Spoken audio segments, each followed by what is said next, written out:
Hi guys, इथे सावीचा dance चालला आहे कारण तिला मी हेअर कट करायला घेऊन जाते. इथे बघा तिचे कसे नखरे चालले. मिररमध्ये बघून काय काय करते. म्हणते मम्मा माझा फोटो काढ, मम्मा माझा व्हिडिओ काढ.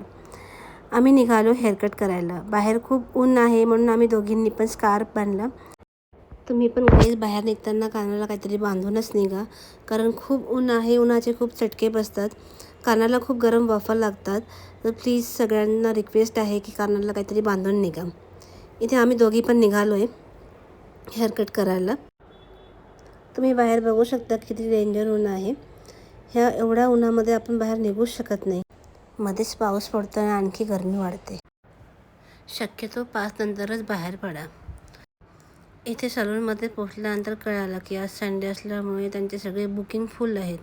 मग काय, आम्ही निघालो परत घरी यायला आणि सावी नाराज झाली. मग मी तिला चोकोबार घेऊन दिला. मग काय, ती पळत सुटली, गेली पळत पळत नाचत नाचत. लिफ्टजवळ येऊन पण तिला फार राग आला होता. ती लिफ्टला पाया मारत होती, लात मारत होती. आणि लिफ्टमध्ये गेल्यानंतर पण म्हणते मम्मा माझं हेअर कट नाही झाला, आज मला सुट्टी होती ना. मग लगेच घरी आल्या आल्या सावीने प्लेट घेतली, चोकोबार काढला आणि बसला मॅडम खायला. मग मी माझं स्वयंपाकाचा आवरायला घेतला. असा होता आमचा दिवस.